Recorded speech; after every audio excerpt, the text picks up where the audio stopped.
Ladies and gentlemen, you're listening to the USBCast. This is episode 2 with Chris, Ryan, and Drew. What's going on, Ryan? How's it going, Chris? Today on the podcast, we're going to be getting into some NBA action. Later, we're going to be talking some football. Before we get to that, though, thank you all for listening last week. I know we had a solid, 10 or 15 viewers. 11. Yep. Thank you for correcting me, Chris. Thank you very much. And 4 of them were ourselves. Yes. Just a reminder to follow us at TheUSBCast on Twitter. And listen to us. You can search us on YouTube at the Untitled Sports Broadcast or WUMD Podcast on any podcast platform. But now we're going to get right into the news. And we're going to start off with some Alabama LSU talk. So, Chris, did you watch the game on Saturday? I got to watch a little of the second half, and it was a really good game. LSU, Joe Burrow, he looked like the real deal, and I think he's going to run away with the Heisman now after that performance. Tua looked good too. He had a bum ankle. I know he had a really good second half. He kind of struggled in the first half, but he ended up turning it around. It was a really close game, and it was a fun game to watch, what I got to watch. What about you, Ryan? I'm going to be honest. I did not watch much of the Alabama game. I was focused on Minnesota and Penn State once that ended. I kind of went out for Saturday night. But I did catch a few of the highlights. And like Chris mentioned, I was really impressed with Joe Burrow. He's just been lights out this year. Hats off to him and Joe Brady. That offense is just potent. For Alabama, the question is, where do you go next? I mean, is this team done? Are they out of the college football playoff? What do you think, Drew? Before we get to that, though, what did you do Saturday night? I was out with some friends, and we decided to watch some other college football action, some Pac-12 after dark. What's better than LSU Bama? Some Pac-12 after dark? Pac-12 after dark, Pac-12 yeah. There's some after underrated dark. games that go on every weekend, so. Yeah, I remember I was watching Hawaii, Arizona a few weeks ago, and that was pretty ugly football, but whatever. I mean, I watched bits and pieces of the game, and the big thing that I saw was, did you guys see that catch that Randy Moss's kid had, where he was like toe drag like that? They had the pylon cam, and it was pretty sweet. That was sick. I actually was watching that, and that was an incredible catch by him. Yeah, I don't think Alabama's done though. I think they're number 5 in the college football playoff now. And LSU is a really good team, and I think that Alabama will come back. LSU was blowing them out there in the first half, and Alabama came all the way back and nearly won the thing. Came back with a fury, that's for sure. Tua really got it going in the second half. It was a close game, obviously by the final score. It started off real ugly for him, but he turned it around in the second half, and he threw for 400 yards, and I think it was 4 touchdowns. I'm pretty sure something like that. Yeah. I honestly, this game kind of reminded me, it's a different game, but it reminds me of the Ravens-Patriots game in the NFL, is how the Ravens came into it all jacked up. They beat the Patriots, knocked them off, and I think that they're going to meet again in the playoffs, and the Patriots are going to beat them. I think the same thing's going to happen with LSU and Alabama. LSU came in, this was kind of their Super Bowl. They came in, their coach was crying after the game. They acted like they just won like a national championship, even though it was just a normal game in November. Yeah, he's got to show some emotion. I mean, this is the first time they beat him in 8 years? Yeah, or something like that. But I think that's what exactly the case is, though. They just came in they came really jacked up, and now they're going to meet again in the college football playoff. And it wouldn't surprise me if Alabama just does what Alabama does and smacks them. LSU is going to win out, so LSU is going to be representing that side of the division in the SEC championship. I don't see LSU losing to Mississippi or Arkansas or Texas A&M. That's not going to happen. And Georgia's going to represent the other side, so it's going to be LSU and Georgia in that SEC championship game. I don't see a way Bama gets in. I think here's what I think. I think LSU is going to blow out Georgia in the SEC championship game, and because the voters love Alabama, they're going to put them in there at number 4. Over a potential one-loss Pac-12 champion like Oregon or Utah, maybe? Yeah, the voters love Alabama. They do. They them robbed, every year. Ohio State a couple years ago. Yeah, and honestly, I think Ohio State's going to get upset by Michigan in a couple weeks. So Ohio State's on your hold off on that prediction. So maybe Oregon might not make it. That's a homer pick right there. Yeah, you're right. It is 100% a homer pick, I will admit. But I'm going to be at the game. I'm going to be at the game, and I hope that honestly, even if we're talking Michigan, Ohio State, we weren't planning this, but even if Ohio State wins, I just want it to be a good game. Just be competitive. I'm not expecting it to be much of a good game. I'm actually going to. I'm a Michigan State fan, but I do want Michigan to win. It's not going to happen. There's flat out it. Michigan's just not a good enough football team. Penn State was the 5-seeded team until last week when they got knocked off by Minnesota. Yeah, but last week just proved that Minnesota is a good football team. That Penn State was massively overranked. That's a good point. That's a good point. Penn State and Ohio State are nowhere near the same competition. But I think, I don't know, it depends on how they do out of the bye. Michigan does. But they were kind of on a roll there before going on the bye. The bye kind of came at the worst possible time. Hopefully it doesn't kill their momentum, though. I think that may kill their momentum, and they got a big rivalry week. Rivalry week. They got a big matchup against Michigan State. Not much of a rivalry. Michigan State thinks it's one, but it's not really. I would go ahead and say it definitely is a rivalry because they've won, 8 of the last 11 or 12? Michigan State, let's look at the all-time series. And we don't need to do you that. You got to give your little brother some candy. Yeah, every exactly. So often, like Mike Hart said, know. you got to let your little brother get the lead, and then you come back and take it. So you guys had your timeshare, and now it's over. Yeah. D'Antonio, that program's a mess. He's gonna get canned. We'll get into them later. Let's focus back on Minnesota and Penn State. Do you think Minnesota can win out? For those of you that can't see, Chris is fuming right now because we're talking crap about Michigan State. Anyway, Chris, continue. Do you think Minnesota can win out up until the Big Ten championship? No chance. They got a tough game at Kinnick this weekend. I don't see Minnesota winning that. Kinnick's a really tough environment to play in. As much as I don't like Iowa's offense, I think that just the challenge of playing at Kinnick's tough. And then you got to go play Wisconsin 2 weeks down the road. Wisconsin's a better football team in my mind. Minnesota had a great win against Penn State, but you got to take that in a small sample size. It was at home. Penn State's not very good. Where's that Wisconsin game at? I think Minnesota plays them at home. I'm pretty sure. I like their chances in that game. This week's going to be a big test against Iowa. We'll talk about them again later, too. That's just a little teaser for the bets. At home. Yeah, Minnesota plays them at home. All right. I think they can win out. I don't know. I think they're a good football team. I'm finally starting to believe. I didn't believe for a while. They've really turned this program around, and I think they're going to be a powerhouse for years to come. Row the boat, baby. PJ Fleck. Here we good go. coach. I'm buying all the He's Golden turned it Gopher around. stock. They're beating Ohio State. Everybody's beating Ohio State this year. Here we go, Gophers. Let's go. Your takes in the Big Ten are terrible. You should just stop. I don't know what to say, but this is just a bit. All right, keep going. Well, do we really need? Why don't we get into Penn State for a minute? Ryan Overrated. previously said that they were overrated going into the college football prediction. I didn't necessarily agree with that based on how the year they were having, but now I definitely do after that loss. Well, even prior, who they beat up until that point? Michigan, and that was when Michigan wasn't even playing that well. Correct. I would agree with that. They almost lost. They played Pitt. They almost lost to Pitt at home. Pitt threw for like 340 yards against honestly, them. if it wasn't for Ronnie Bell, Michigan might have won that game. Yeah. True. Not trying to single anybody out there or anything. There was a lot of plays you could point back to. Yeah. But that play, no shots at Ronnie Bell. No shots. I say if Michigan went into overtime, Ronnie Bell makes that catch, Michigan goes into overtime. I think Michigan wins because all the that game. momentum was on Michigan's Fair side. enough. Yeah, they did. Well, they go 21 and answer there in the second half. Yep. Yeah, their biggest win was Michigan 28-21 and Iowa 17-12. Iowa's a pretty big win too. That was in. That that was was in at- Kinnick. Yeah. That was at Iowa. Hey, Minnesota could go there and do it. They got Indiana this week, which Indiana's always a tough team to play. Without Penix, I don't know. Michael Penix done for the year. That's at home though, but they always seem like that they compete hard. They're not going to win, but it'll be a tough. It'll be I a was good really game. thinking about taking Minnesota's spread there for a second, but just the injury to Penix, he was having a great year. I think Peyton Ramsey's a significant downgrade at quarterback, and let's be real, Indiana's defense doesn't offer much, friction or stability there. So, and I think Penn State's going to get things figured out. I think James Franklin probably have him ready for this game, coming off a loss. Agreed. Yeah, and then they got Ohio State after that, and that's going to be a loss. So yeah, Ohio State's head and shoulders. I mean, it's Ohio State and LSU and everybody else. All right. While we're talking about college football, why don't we get into who we think the number one pick in the NFL draft is, and what team do you think will get that pick? Ryan, why don't you start us off, man? So Chris and I had already been talking about this a lot earlier. First off, I think that the Bengals are going to win this first overall pick. They got a decently remaining tough schedule. They play the Browns twice. They also play the Patriots, and they don't even have a win right now.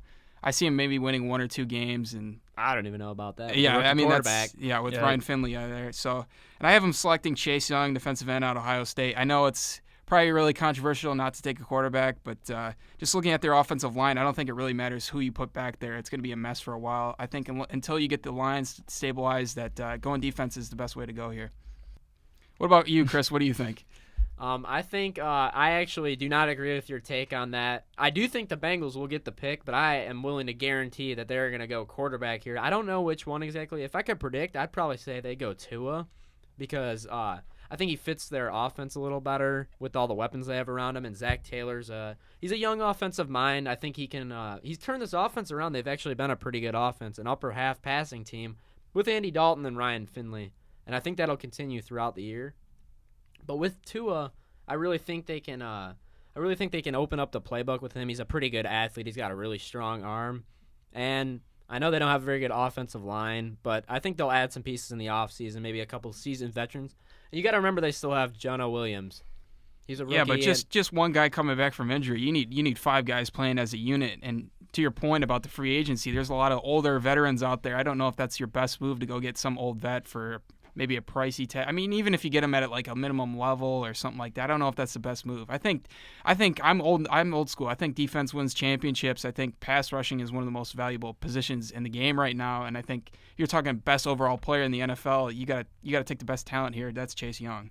Hey man, that's a fine take. I'm not gonna knock your take. It's very possible that it happens. I don't know. I think quarterbacks are really expensive. I don't know. Do you want to go pay Teddy Bridgewater $20-25 million in the offseason, or do you want to pay to a few million and then you can spend that other money elsewhere, such as upgrading the defensive line and the offensive line? They already have weapons on the outside. And they have an adequate secondary. I wouldn't say it's great, but that might be because of their pass rush isn't that good. So I guess that's a point towards you. But who's to say you got to go out and get Teddy Bridgewater? I mean, Dalton's behind a horrible offensive line right now. I know he's been benched, but who's to say that Finley or maybe even Dalton's not serviceable behind a line that was half decent? Yeah, but serviceable with these weapons isn't what you really want, I guess, in this offense. I don't know. I think they want to open up this plug and they want to rely on that offense. If you want to open up, then yeah, I agree. Tua's probably a great fit for that offense, but I just think that putting a rookie quarterback that's going to be scrambling for their life for a couple of years, it's just there's no point to it. I think it's a similar situation to what they got going on in Arizona. It's Kyler Murray. It's going to be a multi-year thing here. They're going to need to rebuild some weapons, but they'll have a couple high draft picks such as Arizona will, and I think both those teams, they're going to be structured pretty similar. They got young offensive-minded head coaches, and they got a few weapons around them, but they need to build a defense and the offensive lineup. And I think the Bengals could be good in a few years if they do take Tua, because I think he could potentially be a generational talent. I kind of agree with both of you guys. I think Chase Young is probably the best player in the draft. No doubt. But I think, kind of like what you said with Kyler Murray last year, it seemed like he was the number 1 pick back in like November. People are already saying he was going to be the number 1 overall pick. And I think Cincinnati is going to be pressured into taking Tua because he's been the number 1 overall pick, which for what seems like 3 years. So it's kind of the same thing with the college football playoff. Voters love Alabama, and everybody loves Tua. Own individual talent. Yeah, and I tend to don't know about that. I think he's a really good quarterback. I don't know if he's as good as everybody says he is, but I do think he's better than Burrow. I think Burrow is just kind of. That was going to be my next question. Yeah. Which one do you think out of those two would be taken if it was? I'd rather take Tua. Yeah. Yeah, because I think Joe's is kind of on a hot streak right now. I think he's a good quarterback. He'll be the second quarterback or third sure. off the board probably. Well, he's. Just with the one thing I'm looking at right now based on the records, the Dolphins have the 4th pick, and the Redskins and Jets have 2 and 3, but the Redskins have Haskins and the Jets have Darnold. I wouldn't be surprised if the Redskins go quarterback again, but we can get into that more in the draft day or whatever. But do you think the Bengals are going to be the first overall pick? Yeah, for sure. On that? For sure. The Redskins, I mean, they got 1 win too. They're the only team that could probably compete for that, but I don't even know if the Bengals are going to win another game this year or win a game this year. And they're definitely not winning more than 1. So I think the Redskins will be safe. All right. Why don't we get into this real quick? This is some more NFL talk. Former college star Lamar Jackson's lighting the world on fire this year in the NFL. He's definitely an MVP candidate, but is he your MVP, Ryan? I want to say no. This is going to be controversial. I kind of hate how this award has become a quarterback's award, just like the Heisman Trophy has. I think if we're talking about best season, best player, I got to hand it to Christian McCaffrey. The way he's just kind of put the team on his back this year, out of the backfield receiving, taking the ball in the end zone. I got to go with Christian McCaffrey. Lamar Jackson's been lighting the world on fire, like you said, having an unbelievable year. But if we're talking about most valuable, it's got to be McCaffrey to the Panthers. How about you, Drew? To quote Joe Tessitore on Monday Night Football, give Russell Wilson the Superman cape, baby, because Russell Wilson might be the MVP this year. I think it's just more of a storyline award, just kind of like we see in the NBA.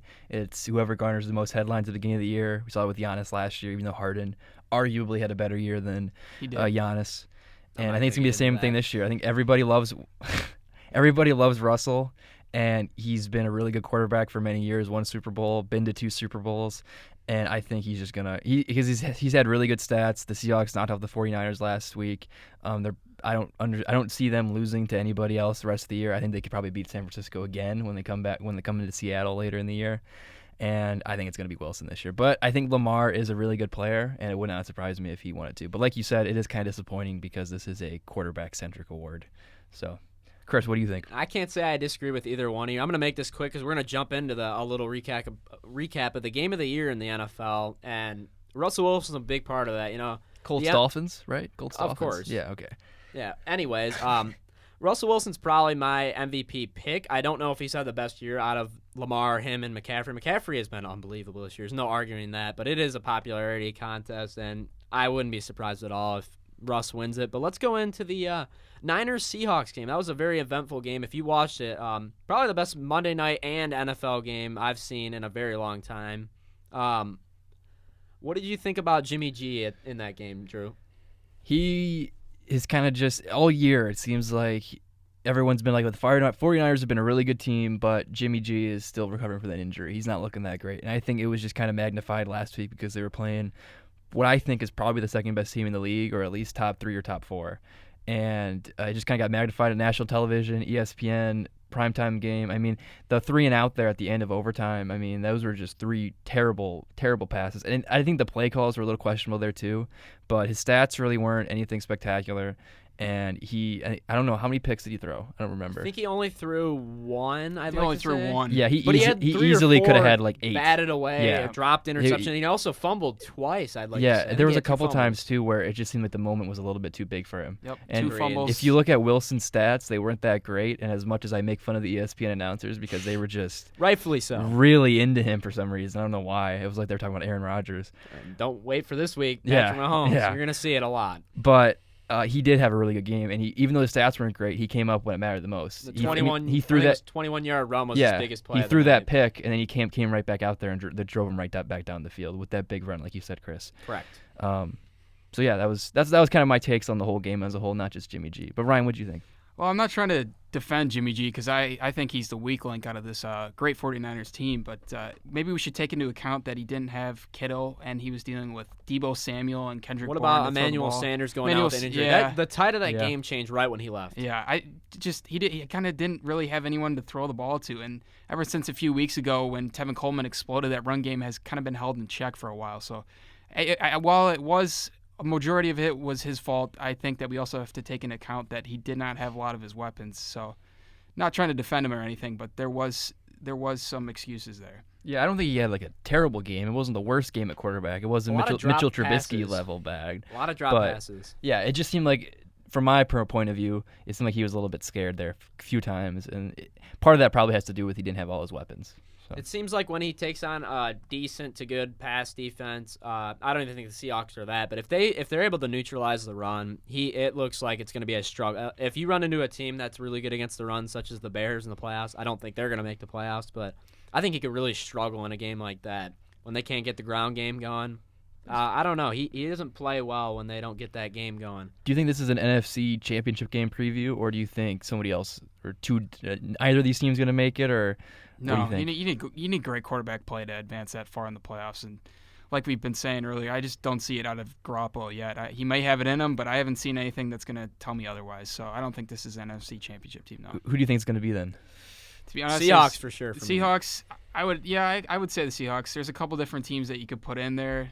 Maybe think about Green Bay. Green Bay's been solid this whole year. Aaron Rodgers he becomes a different animal in the playoffs, and all those Hail Marys, you never know. The game's never out of hand with him. So I'd pick Packers. I'd pick the Packers right now to be my second. I really don't know because I think I had the Saints as my NFC Championship pick last week. That's the other team. I think it's going to be Saints Seahawks. Yeah, but they looked. What was that game last week against the Falcons? We'll talk about them later. Yeah, but that was. I don't know. They really put a lot of doubts in me if they just have a game like that in the playoffs. I mean, it easily could be Packers. Agreed. Seahawks. I think the Seahawks are for sure going to go though. I mean, they're a really good team. They haven't shown any signs of slowing down yet. Yeah, but, exactly. Why don't we get into a former 49er athlete, Collin Kaepernick? He's going to have an NFL tryout on Saturday. It's interesting for sure. We're just kind of wondering. We're not going to get into the politics of him. He's a pretty good player in my opinion. I don't know what team he's going to go to, but we're gonna lay down three teams that we predict. Ryan, where do you think he's going to go? So I'm going to lay an easy one down here. It's already been in the headlines. They're talking about the Detroit Lions possibly taking him as a backup. I'd be all in favor of this, as if you watched last week's game against the Bears, Jeff Driscoll just wasn't he wasn't near. He wasn't couldn't hold terrible. a candle. He wasn't terrible, but terrible. he can't hold a candle to Matt Stafford. We need a great backup. Stafford's getting older. He's obviously going to run into some more injuries. I'd like to see Kaepernick go to the Lions. What about you, Drew? Where do you think he might go? We're talking about Cam Newton in a second here, but I also think the Bears might take a chance at him. That's a good one for sure. Because if you look at Trubisky's style of play that worked last year, it was very similar to the kind of scheme and style of offensive play that Kaepernick strives in. The running the ball a lot, throwing. I feel like Kaepernick is in a way just an improved He's a version. good game manager. Yeah, Kaepernick's for sure a good game manager, but he's got the ability to use his legs. He's probably the second best athlete at a quarterback position after Lamar Jackson. In my question opinion. is, do you think you think he's in good enough shape still gonna be an athlete? Because it's been like 3 years since he's played. I think next season, I think he could be a low end starter in the NFL. I don't know if he will be. If he's not, I think he could be a top 5 backup. No doubt in my mind. Okay, I agree with that because there's some people saying, oh, here we go, Kaepernick is going to be the greatest quarterback we've ever seen, and I don't really know if I agree with that. I think he's going to be I think he can start in the league, definitely. I think he might be like a low tier to mid pack starting quarterback. Yeah, I think that would be his ceiling. Would be a mid pack starter in the NFL. I mean, Kaepernick, there's no denying he had that incredible run in the NFL playoffs, one of the best performances out of any quarterback in the playoffs. I really like him as a player. He's really fun to watch. He tends to make some mistakes every once in a while, but he's a good game manager. He's really, really athletic, and I think he could land somewhere where he could succeed in this league. And I hope he does. I like him a lot. Sure. I got one more team though. I think actually 2 more teams. The Colts or the Steelers could also maybe take a chance. I was thinking about Colts for my team, but I actually I'm gonna throw Tampa Bay out there because I've heard some rumors that Bruce Arians isn't. He had a quote where he said he wasn't sure about Jameis for next year. I know there was some optimism, but I don't think Jameis can keep up his recent 2-week stint he had where he's been good. And I think they're going to evaluate the quarterback position, and definitely they're going to need to sign a backup at worst for Winston if he stinks it up again.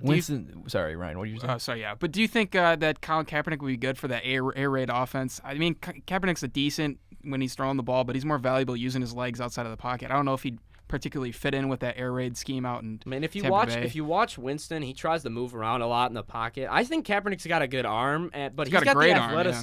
He's got the athleticism to move around a little better than Winston. I see Winston try to avoid sacks, and it is not pretty at all. He has absolutely no ability to get out of the pocket whatsoever. And I don't know. I think Kaepernick could solve that problem for them. They're probably similar in accuracy. He doesn't make as many bad decisions, but all you got to do is throw up to Mike Evans, Chris Godwin, and you should be adequate at quarterback. They need to start using O.J. Howard more. He's not getting enough targets. I like the Tampa Bay pick, but it wouldn't surprise me because I don't really think they're going to make the playoffs. They're not even really in contention right now. It wouldn't surprise me if they just tank, let Winston go, and then go after and they're probably going to have a high enough pick. They go after Burrow or they go after Herbert. Yeah, exactly.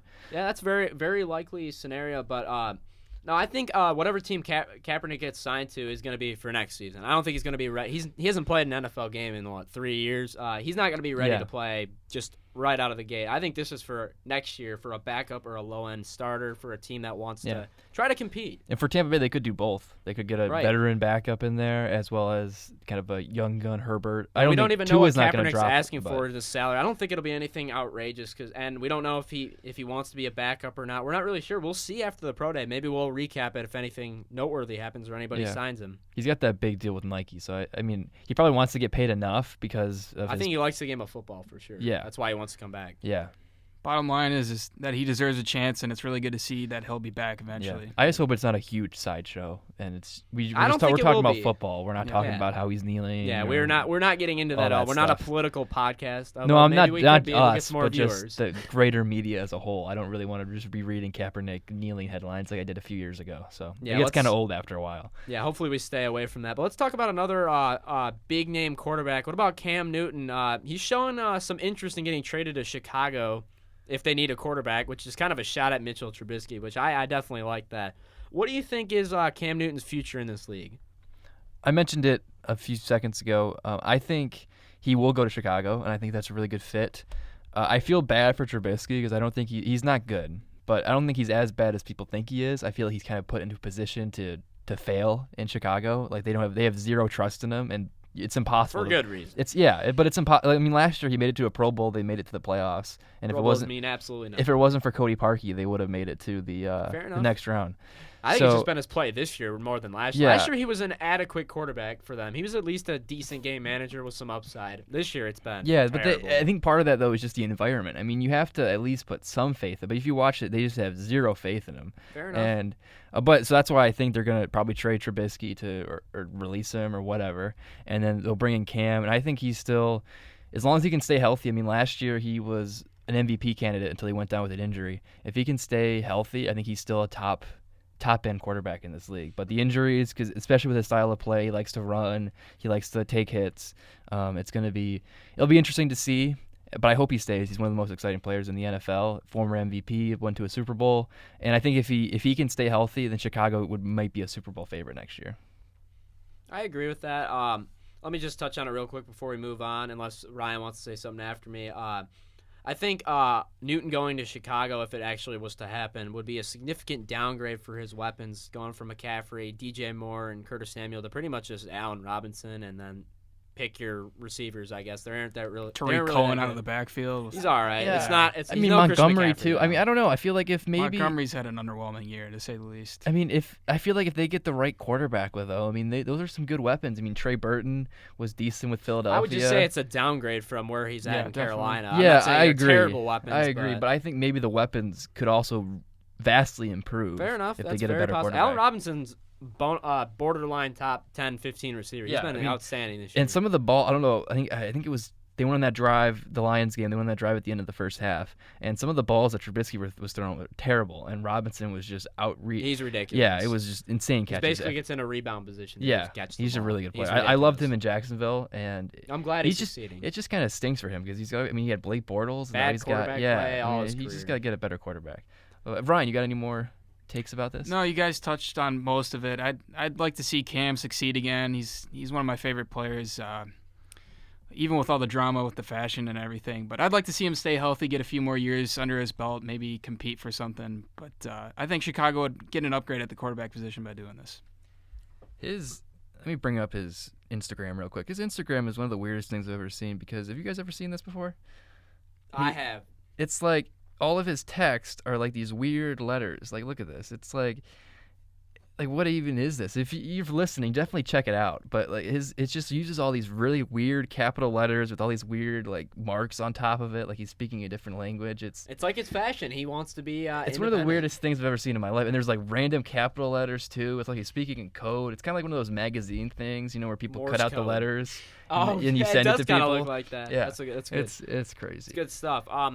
Why don't we move into our last NFL topic for now in the news section? We're just going to touch on a few teams that are kind of struggling right now. We got the Chiefs, Rams, Cowboys, and Bills all in this section. What out of these teams do you think are done, Ryan? Not making the playoffs. Well, in my opinion, the Chiefs are not done just because of Patrick Mahomes, but I got to say the Rams, first and foremost, I was thoroughly disappointed with them so far throughout the year. Jared Goff has just looked awful this year. I know the offensive line's taking some hits, taking some injuries, but you still got you still got Robert Woods, you got Cooper Kupp, Todd Gurley's been okay, but still Goff's looked pretty bad this year. I also think that the Bills are done. They've kind of coasted to 7-2. What is it? 7-2 start so far. 6-2. 6-2. Due to some pretty easily 7-2. By the 7-2. Well, it's due to some easy games. They played some crappy opponents to start the year, but they're 6-3 right now. Oh, 6-3. All right, 6-3. Sorry, they're 6-3. Anyways, they played some bad teams to start the year. That's why they got off to a hot start. The defense can only carry them so far. I think Josh Allen's pretty limited at what he can do. There's not many weapons on that offense either, so I'd say Bills and the Rams are pretty much done at this point. And then I'm gonna say, Chiefs are. I don't really know why they're on this list. They're making the playoffs. They're gonna win that division most likely. Even though the Raiders are an interesting team for a wild card. Rams are done in my opinion. Jared Goff's just a glorified Mitchell Trubisky. He's terrible. Cowboys, unpopular opinion. I don't think they're gonna win this division. And then I don't think their 9 wins or whatever they get to is gonna be enough for the Jason playoffs. Garrett needs to get fired. Whatever He's happens at the terrible end of the head year. coach. This is a team with a lot of talent. All Even that Dak's talent, been playing and good. you're what 5-3 right now? That's just ridiculous. 5-4. That's ridiculous. I think the Eagles, their schedule really opens up. I think they're going to win that division. I don't think there's going to be a wild card team with how good the NFC is this year. I think they're not done, but Yeah. if they don't win the division, they will be done real The wild quick. card spots are pretty much locked up with the Vikings and the Seahawks or 49ers, whoever doesn't win the division. But I'm really not going to add that much because you guys touched on everything. The two teams I think are done are exactly the two teams that But Ryan just said. I Rams. actually disagree about the Bills. Really? I think they're a wild card team. They have a very good chance at it. They're not going to catch the Patriots. There's no way, but that defense can definitely carry them. And Josh Allen, he can run for some touchdowns. He's not a great passer, but they can get enough done, I think, to win this soft division. They got the Dolphins this week, so they're going to get to 7 wins most likely. I think they could be a wild card team and maybe surprise them. Look at their remaining schedule, though. It's pretty daunting. They got the Cowboys, the Ravens, the Steelers, the Patriots. Those all sound like losses to me. So they got 3 for sure wins in Miami. Well, I'd say 2 for sure wins in Miami and New York. Denver's most likely they're going to win. Hey, that's still a tough game. Yeah, Denver's exactly. not going to sit no fall slouch. down. I think there's Dallas, enough wins there for them to get Baltimore, 10. Pittsburgh, and New England, I think, are all losses. Yep. I think Pittsburgh's playing well enough. And I think Oakland, I think that they're going to sneak in there. So I think that's why I think Buffalo's going to be done. And I just don't believe in that offense, to be completely honest. We're not going to jump into some NBA overreactions. We kind of previewed this at the end of last week's show. But before we get into it, let's just talk about a few teams and how they're doing so far. The biggest surprising team, of course, has been the Phoenix Suns and Devin Booker. Very well documented. The Lakers are kind of a surprise at how good they are so far this year. Same thing with the Celtics, the Heat, and the Bucks and Sixers are doing pretty much exactly what we expected them to do. The biggest disappointments, though, of course, are the Brooklyn Nets, our hometown Detroit Pistons, and Sacramento Kings and the Golden State Warriors, even though the Warriors have suffered a lot of devastating injuries. But, Chris, you're going to have some overreaction for us. Why don't you get us started with number 1? All right, my number 1 is going to be the play of Damian Lillard. I think it's earned him a chance to be top 3 in the MVP race at the end of the year. What do you guys think about that one? Well, I think to be an MVP, you got to be on a winning team. And so far this season, 4-6, I have not been impressed at all with the Trailblazers. I don't think they're a playoff team this year. That might be a hot take, but I have not been impressed at all. Yeah, we're going to get into that in a second. I completely agree with what Ryan just said. I mean, obviously, I think he's really good. I think I had him top 5 in our top 10. Yeah, he was the highest on him, even though he's my favorite player in the NBA. I think he's really good. I think he should be an MVP. He should have been in MVP talks for the last 4 years. But I think he's a really good player, but like what Ryan just said, I don't think the Trailblazers are going to be good enough. I think you have to be at least, unless you're Russell Westbrook and you're averaging a triple-double, then you can get away with being on an 8th seed team. But with the type of numbers Lillard is putting up, they're still really good. But I don't even think Portland's going to make the playoffs this year. All right, and let's jump into that one too. That was another one of my overreactions. They're off to a slow start this year, and I had that Portland. They could miss the playoffs if they don't help Dame out. McCollum's been kind of a disappointment this year. Their supporting cast hasn't been that great either. What do you guys think? I mean, you guys already kind of summed it up. They really need to get Nurkic back and healthy. I mean, Whiteside's been doing a fine job, but no, it doesn't look like it. It's hard to come back from an injury that bad. So. And Whiteside is he's a stat patter. Yeah, looks good on the stat sheet, but overall in helping your team win doesn't offer much. Yeah, I was actually just listening to the No Dunks podcast the other night, and they were talking about how Hassan Whiteside he's just a stat pattern. Like he'll have like a 17 and 15 game, but then he'll be terrible, and it's just like how do you get that? The eye test with him isn't 17 and 15. Yeah. There's no doubt about it. He's also playing for a contract too, so that's also you got to factor that in. I don't think he's really I don't really think he's a winner in this league. He's not the same player as Nurkic. There's no doubt. Why don't we jump in? Wait. Yeah, now that I'm looking at the standings, though, I think Portland might be able to sneak in there. I mean, I look at. I do too. The Lakers, the Jazz, the Rockets, the Clippers, the Nuggets are all for sure. The Mavericks are like a 90% sure. Yeah, and then you got the Suns and the Timberwolves are currently at 7 and 8.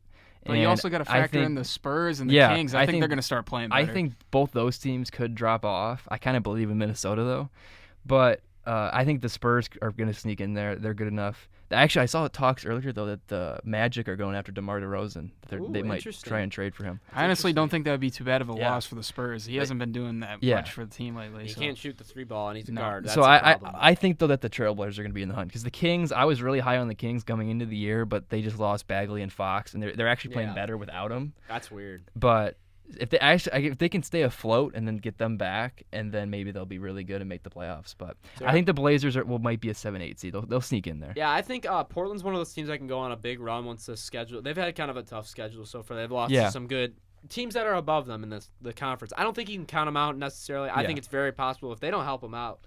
They're not going to make the playoffs if they don't start picking it up around Dame. I don't think the Thunder, the Grizzlies, the Pelicans or the Warriors. Those are for sure teams not going to make it. So agreed. Why don't we jump into a little hometown Pistons talk, even though probably none of us really want to talk about them right now. As a 4-8 start, I know they're finally getting Blake back coming up. How many games do you think they're going to win this year, Ryan? Less than 25. Wow. That might be a hot take, but they've looked like, I'm going to put it flat, I'm going to put it blatantly, they look like crap so far. Sorry for any Detroit fans I may offend, but they've looked awful. I completely agree. Last night, I think I watched the one game I watched, and it was actually like, okay, we're playing decent. Is the Nets-Pistons game. They won, and the Nets aren't that good either. The Bulls game, when they lost to the Bulls, that just made me mad. Last night, they came back. They were getting blown out, then came back against the Heat just to lose. I decided, you know what? I'm going to watch the Rangers-Penguins hockey game instead of this because it was a great game. Stoop really low that was a great game. Man. I know we don't talk hockey, but Capo Kakko, had a great shootout or overtime goal to win the game. But anyway, I was rather watching that, two teams I have zero vesting interest in, than watch the garbage that was the Pistons. All right. I mean, I think they're a little more exciting with Blake coming back. When he plays, I mean, he's going to be on low management the rest of the year. Yeah, it seems just like. give Blake the ball, and then the he just backs up, and it's not fun. I mean, they might win some more games, but it's not fun basketball to watch. I mean, I like watching Blake play. I think he's a really good player. He's probably a top 15 player in this league. But I think I probably agree. This is the whole thing we're going to jump into. At least top 20. At least top 20. Yeah, Ryan's got his hot take of 25 wins. I'm not going to go that far, but I might if they do end up trading Blake and Drummond by the deadline, which is a possible overreaction. Which won't happen. I think it's possible. I've seen the Celtics. Maybe Drummond, just because he's got that 1 year left. Maybe a rental for a playoff team. But they got to. Reggie's got to come back. They could get someone for him. It's only on a 1 year deal. There's going to be someone desperate for a point guard. Someone's going to get hurt. Maybe just to take his contract so they can take it off the books. Yeah, exactly. It's not going to be a good trade, but we can get rid of him. Trade Andre, trade Blake. But no, we're not going to be able to trade Blake. Trade Derrick Rose. Nobody's going to want that contract. I just saw a rumor saying that the Celtics would be interested in both Blake and Drummond. Who would want that contract? The Celtics, maybe. I don't know. For him to play like half the games because of injuries, I would not want that. It's an outrageous contract. If you're saving him for the playoffs, maybe. This is the only year we will be able to trade Blake because he's only going to decline more and more. No, if we can get anything for those two, I would do it. I want them to. It's time to blow it up. It's time to blow it up. I mean, this team isn't going anywhere. This is disgusting basketball to watch. If you think this team is a playoff team, you're crazy. I mean, honestly, I'm a Detroit fan, right? But I just hate watching every freaking team. The Lions choke every time. Stafford's hurt. The Pistons are just uninspiring to watch. It's disgusting. They play a brand of the Red Wings, is not at least the Red Wings. Shout out to the Red Wings. They're on a 3-game winning streak right now. But prior to that, they were terrible. At least they play hard. At least them and the Tigers have a direction. I can at least watch the Red Wings and not feel bad about what I'm doing and not just be disgusted with myself. But then the Tigers, that's just the most uninspiring garbage I've ever watched on a baseball game. They got a decent farm system, but we're not talking about. They got a decent pitching farm system. That's fine. I mean, their best hitter was supposed to be Kristen Stewart, and then he came up and he hit one grand slam, and everybody was like, "Oh my God, here we go!" And he sucks too. Sorry. All right. Anyway, back to NBA overreactions. You could thank Stan Van Gundy for the situation that Detroit's in. Yeah, right now. I honestly trying to make that Blake Griffin trade was only to save his job. I think Ross too. I think their new Their new front office, I think, is better. And I think they gotta blow it up, and they just gotta start. Let's hope Time Gores can stop throwing T-shirts out at the 15. Stop showing up drunk off his mind at every game. Yeah, he's an idiot. Like, I'm ready for them to blow it up. If you're a Pistons fan, I got one that's a super fan. He watches every game, and he's annoying about it. He's a homer. Is he one of those guys? Oh man, well, we're coming together, man. Oh, we only. Yeah, I'm so sick and tired of hearing Blaha and Kels, whatever, Greg. I can't pronounce his last name. Every loss is like, okay, at least they played hard. That's a good moral victory. I've been watching moral victories for the last 11 years of my life. I'm sick and tired of it. Okay. What happened to the old Pistons franchise? We broke the record for most consecutive playoff losses. I think it's time to stop patting ourselves on the back for losing by 15 to the Heat. If you're still a believer in this team in this current state, you're just get a life. Pretty much, that's what I'm at right now. They've been bad for 11 straight years. I can't watch them. I've tried watching them a couple times. Me too. They're literally unwatchable. I'd rather watch paint dry than watch that team play basketball. Rather watch the Warriors with Jordan Poole and whoever the heck else they got on that. Eric Pascal. At least they can score. I'd rather watch them than watch the Pistons. I mean, it's just terrible. Oh, man, all right, I'd watch the Knicks, okay? Give me some Bobby Portis, okay? Give me some Kevin Knox. Some Frankie Smokes, Frank Ntilikina, however you say his name. I guess they got Luke Kennard. I'd rather watch that than Bruce Brown Luke dribbling the Kennard ball and a up bunch of and bona fide bricking it every scrubs, time. man. I mean, Blake's still obviously At least really Luke's good. But Blake Bruce Griffin Brown can't play 2 back-to-back games. I mean, I'm bringing up the Pistons roster right now, okay? Because Bruce Brown sucks. All right, we're going to have to cut some of our other overreactions short. Maybe we'll make this a 2-part Bruce Brown, video. Bona fide scrub. Christian Wood, bona fide scrub. Tony Snell, bona fide scrub. Langston Galloway, bona fide scrub. Tony Snell, he shoots the same 3-pointer from the elbow every game, and he bricks it every time. And then we got the worst Morris brother. Instead of Marcus, we got Markieff. The announcers are still like, oh, here comes Marcus Morris. It's not Marcus Morris anymore. It's Markieff Morris. The worst of the 2 brothers. And he's probably our 3rd best player. Don't worry, we got Speed. We're going to develop him into a lethal 3-point Tim shooter. Frazier. I remember everybody was like, oh, man, we got Tim Frazier. At least Christian He was Wood's good for okay, Penn State 15 Christian years Wood's ago. okay for a backup, but my God, he's playing significant everyone's minutes been this year. talking him up like he's some Svai Mikhailiuk. superstar. I can't even say his name. Speed. Whatever. Mikhailiuk. Or Mikhailiuk, whatever. I don't Whatever. know. Who cares? He's not going to be on the team in a year because we're going to trade him, hopefully. Well, he might be on the team because we're going to be hopefully rebuilding Langston Galloway. based on this prediction. I hate Langston Galloway. Okay, I'm just going to say it. He can shoot the 3-ball, but just that's ticks me about off. it. He just ticks me off. Can he shoot the 3-ball, though? Yeah, I don't know. Yeah, kind of. guess. He should. That's what his job description says. 3-and-D guy. All right. But, Well, I'm glad I got that out of my system because I was just disgusted to watch. All right. This isn't a Detroit-centric podcast, but we are It kind of all is. Pistons. We are all Pistons fans, sadly. So Unfortunately, I'm actually wearing a Pistons hoodie right now, and I I burned all my Pistons gear after watching that disgraceful game last night. Oh man! All right. I mean, the Heat aren't that bad, but 19 or what was it? 19 points they lost, or 13? But it's not that they lost; it's how they lost. They just don't They're play getting blown out in hard. the first Yeah, half they yet don't play again for hard. another It's game. just They're 4-8, uninspiring. and they It's haven't not had fun a to super hard watch. schedule so far. It's 4-8 against not good teams, and you can make the Oh yeah, argument. bring up they lost to what? They lost to the Timberwolves, They lost right? to the Hawks. They lost to the Sixers. They lost to the Raptors. They lost to the Bulls. They lost to the Wizards by over 15. Oh jeez.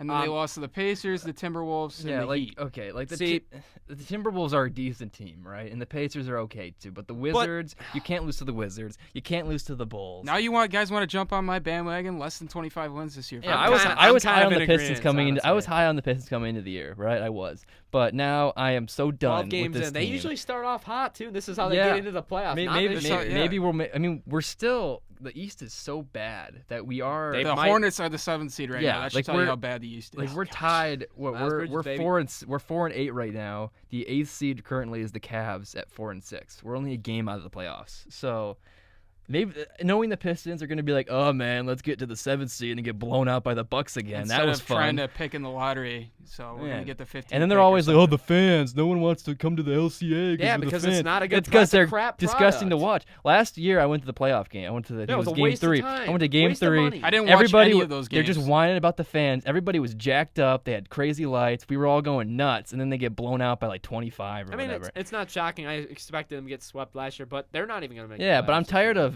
the Less than Fox 25 Sports wins. Detroit I calling it. complaining about all the fans not showing up and Bring a and good complaining bring some about excitement to this 97-1, talking franchise. garbage about the Pistons. Well, we're Good, talking they should garbage be. because they aren't a good basketball team, and I think they're going to be well run now. I trust what's his Arn Tellum, I think that's the main guy. I always mispronounce his name, but I believe in him, and hopefully he makes the right decision and blows this thing up in February. All right, because well, that was I hope they trade everybody. All right, and I'm done now. I'm All sorry. right. That was about 10 minutes too long of Pistons talk. We should have spent about 5 seconds on that, but we'll get into as much else as we can for a little while. What about Andrew Wiggins' start? He's averaging 25 a game now, and he's been the same exact player for the last 5 or 6 years in the NBA. As he was supposed to be the next star in this league. Do you think he's finally taken that next step, Ryan? Don't be fooled. Got off to a great start early on. I still have major concerns about his defense and overall lack of effort. Let's see him put this through for a full season before we start buying into the hype. What about you, Drew? I surprisingly believe in him. I think his new coach, Ryan Saunders, the son of the late great good Flip coach. Saunders, old Pistons coach and Timberwolves coach, great guy. Anyway, I think him and Wiggins have been really close friends ever since, not close friends, but they've been close ever since Wiggins Good relationship between the two. came to Minnesota, and I think he's finally letting this team play. I think he's gonna play to Wiggins' capabilities. And like you said, Ryan, I agree. The defense isn't there. No. But yeah, I don't think he's ever going to live up to the hype of the number 1 pick, the next LeBron, the Canadian Not even LeBron, close. all the stuff they were saying. But I think he can be a borderline all-star in this league. I think he can be an improved version of like a Chris Middleton who made an all-star team last year, which I just went on a rant about the Pistons. But what? How did Chris Middleton make an all-star? Anyway, How did they let go of him? Yeah, how did they let go of him, and then how do you make an all-star team? It just doesn't make any sense. Ah, But yeah, I think Wiggins can be. I think he can be a good player. He can be he can be a nice compliment to Cat. Towns, or hot take, maybe he's included in a package for D'Angelo Russell, who All right, that's the interesting. Timberwolves really want Russell. Russell and Cat are friends. Hopefully, I know producer John is a big Timberwolves fan. Hopefully for his sake and Minnesota's sake, Wiggins keeps playing well and they can get something good from him at the deadline. Yeah, no doubt. Talking on Russell or whatever, what about the Warriors start? You know, they've had a lot of injuries. Russell's pretty much the only borderline all-star on that roster anymore. Draymond Green's washed. I'm done with him. Was he ever, that He great? had a couple good years. Honestly, was he ever good at Michigan State? I mean, Let's kinda not sucked. get. I'm just kidding. Let's not get into this. I'm These just are some kidding. biased. Draymond was a fans. great glue guy, but in terms of, basketball talent. No, he's a good Yeah, I leader mean, for your he was team. more of a system player, I think, rather Yeah. than a... put him on another team, I don't think he's going to be We're near not as gonna- effective. I'm just kidding. We got some bias. No, we're not fans kidding. over here. We've watched Draymond play. All right, let's move on from that. We're not talking Draymond Green. That's not what the hot He's take the is. reason KD left the Warriors. Yeah, Even let's KD point said that out too. Even KD said that recently with Stephen A. Smith. We should just leave that out there for you, Chris. All right. Terrible well, teamate. Lots of baggage that comes with them. Crazy Yeah. contract. All right. Let's talk. All right, so D'Angelo Russell, I think he's going to get traded. The Warriors are going to end up with a top 5-ish pick, and they'll be right back on top once Clay and Curry come back next season. What do you guys think about that? Clay and Curry coming back next season, you're just going to assume that injury is going to have no effect on Yes. both of them? Yes, I am. I mean, Curry, yeah, he'll probably be Neither fine, one but of Clay them. returning They're from an both great ACL? I think he will be better than ever next year. So you don't Who? think you don't think the dynasty Clay. you don't think the dynasty's over in Golden Absolutely not. I'm of the opinion they can still they can make another run at another championship. I think it'd be a top 5-ish seed. It's a loaded West, but with those two, I mean, they made the finals Do already. you once see before. who's on their bench right now and who their Yeah. supporting This cast This is why they need. This is why they're rebuilding right now. This is the well, exact reason they're okay. rebuilding. They might get 2 top picks if they I trade don't know Russell about away. competing for a championship. No, they could be a but playoff they, team. I they- think so. I think they might be back to like the Mark Jackson era Warriors, where they're a solid team, top 5. They're 5-6 seed every That's year. competing possibly for a champion. They're, They're- not the but front no, runner by well, any means. the but- Clippers were like a 3 seed, but you wouldn't say for like 10 years there with Blake and CP3. Yeah, you wouldn't say they and were you a wouldn't say they contender. were. You wouldn't say they were a Fine, championship I'll contender. modify what I said. They'll be a top 5 seed and just a playoff team. I think they can get right back to it. As long as they, I mean, Curry, I don't know. Health is always a concern with him, but I think he's good. Yeah. He'll play. He'll have a few more dominant seasons. Him and Clay. I think they can make one last run at a potential championship. They could be a dark horse next year, no doubt. and if they can, they tank. I mean, I think they're the worst team in the West right now. If they just, they're the worst team in the West. yeah, they should get a top 5 pick. They should get a top 5 pick, And they might have 2 and, first rounders. and if they trade Russell for a first rounder. and They Andrew will get a Wiggins, first Andrew rounder Wiggins, or Andrew Wiggins. and a first rounder, what if I don't that? think What they if get that? both. They Why would not why get- I don't know. trade why They trade could do that. D'Angelo though? I mean, he's only 23. He's Why a would great you- player. But they don't need. They don't need him. But who you They gonna? don't Who need else him. you gonna have when Steph and Clay come back? Well, you'd Nobody. have- The picks. You'd the have picks that you're depending on a couple first-year, second-year players Have to you help seen who they've drafted so far? the Well, then you'd They Warriors. had some great They picks. could they could get Eric Pascal's gonna win you an NBA He's not championship. bad. Jordan Poole's gonna win you an NBA He championship. could be a bench player. You But need they you need more picked than just Curry that. and Clay. What do you mean? To win an NBA Here we go. championship, Here you we need go. Here we go. Here's what's gonna superstars. happen. Here's what's gonna happen. It's James Wiseman. Lots of controversy around him, right? But he's the center. They're gonna take him number 1 overall. I'd be They're gonna that- keep we're tanking. right back Take into him it. number 1 overall. Number 1 overall. They're gonna get the number 1 overall pick. They're gonna It's keep not tanking. They're just gonna impossible. blow it up. They're gonna really tank. They're gonna get the number 1. Oh, they gotta win the lottery They too. win So the there is a lottery. chance. The Pelicans got it. They come out of nowhere. Warriors win the lottery. They get Wiseman number 1 overall. Then they got Green at the 4, who is kind of overrated but still a decent player. They trade for Wiggins, put him at the 3, Clay at the 2, Steph at the 1. That's a playoff team. Yeah. All right. Well, a lot would have to happen for that to pan out. But All right. Well, why don't we get into a couple more of these here? We might have to shorten a couple of these. What about the Raptors? They've had a hot start. I think they could be a Western Conference Finals team. You mean The Eastern? Definitely couldn't be a Western Conference final They team. could be. No, the West is too good. I thought this was a hot take that they're gonna like switch conferences. I was like, whoa, this is a really off the wall take. But Yeah. My bad. I think they could be a top 4 seed, and they could really make some noise Don't- in the playoffs. I Siakam's. don't know. Don't I be think fooled. he's almost as good as Kawhi, in my opinion. That's a What? hot take. Oh my God, He's man! been Yay. incredible this year. I don't know. I think it's a. Because he's the only one on that team. They're man. gonna be.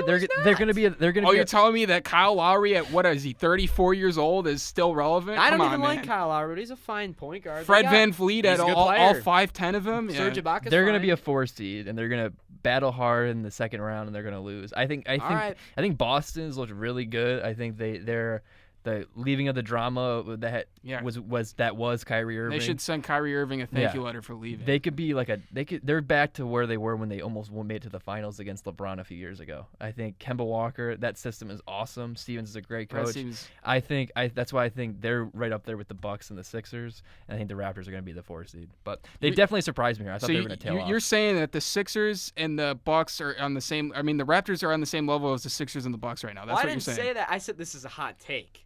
I know it's a They're hot in the take, hot but by takes. saying That's you're a going to hot make take. it that far, that's what you're implying, that those teams In are a on the hot same take level. thing. I don't know if I necessarily agree with that. It's an overreaction. It's They've definitely an played overreaction. Ridiculously good so far, and I wouldn't be that surprised. They beat the Clippers a couple nights ago. In the regular they're- season, probably when they're Kawhi wasn't definitely- That's even how you playing. get to the They're- top seed and have a better chance. Just to make Raptors are a nice regular run. season team without Kawhi. I mean, they're going to do good in the I- regular season, but They're definitely going to be a 4 seed this year. I mean, that's honestly, not much of a playing out of his compliment. mind, I'm man. looking at this Eastern Conference thing though, and Yeah, who is going to be the 7th and 8th seed? I mean, here's 7 through 15: Charlotte, Cleveland, Atlanta, Brooklyn, Chicago, Detroit, Orlando, Washington, New York. Take your pick. That's disgusting. Take your like, pick. That's terrible.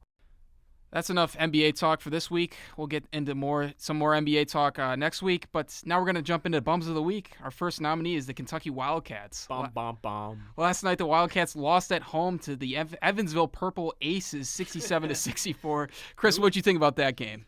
I mean, I didn't get to watch this, but as a Michigan State fan, losing to Kentucky, this kind of really hits. Bolsters your resume, don't you say? So No, basically, it what you're does saying not. is Michigan's better than Michigan State. Is that what? No, what I'm saying is that's what I Evansville's heard. better than Evansville's better than Michigan State. Yeah, Evansville's the top, might be the best team in the country then. Yeah, you know, if Michigan's they going beat- undefeated. Did you see that game No, last night? no, They no. beat Creighton.